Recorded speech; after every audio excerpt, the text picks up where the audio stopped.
This is a banger too. I think this is old, but it's worth redoing. This is Shane Shane Wensley says, as someone who's built a business and dealt with all levels of government, I can tell you Canada's public service is broken. Here's what's wrong and how we can fix it.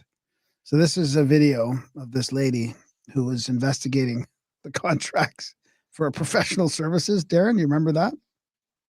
Yes. Given the investigations you've done so far on McKinsey and GC strategies, do you have a sense at this point of how widespread these issues are in the public service? Well, I can only speak to those two elements, and in both cases, the vendors represented a really small percentage of what was spent on professional services contracts by the federal government.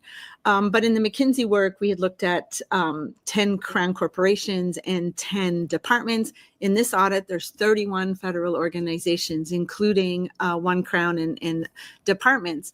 And we found issues in almost every contract that we looked at, which tells me that there's no reason to believe it's limited to these two.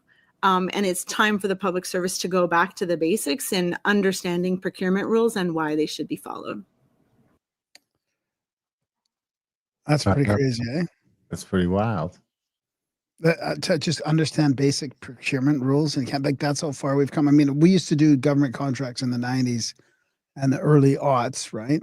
For the helicopter maintenance and stuff, right?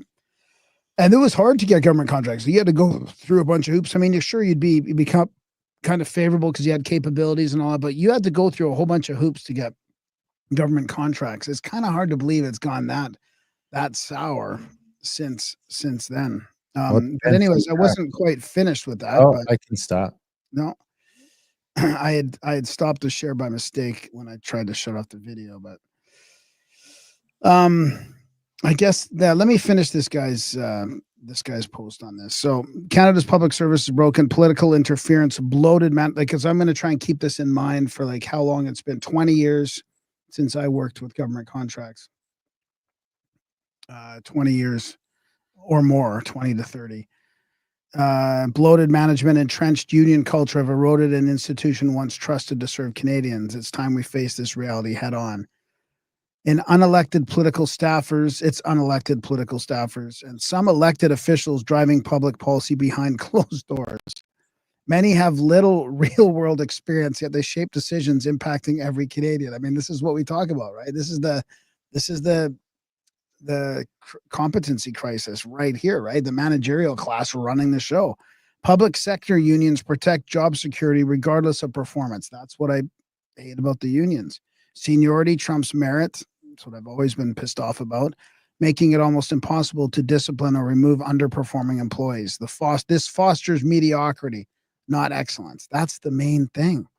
Look no further than the Phoenix pay system disaster. Launched in 2016, it caused pay issues for 80% of federal workers, with costs ballooning past $3.5 billion. This is a system of deeper dysfunction. And here's how we fix it.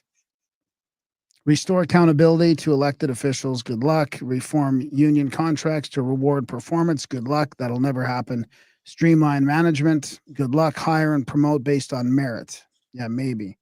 Our public service must serve Canadians, not insiders.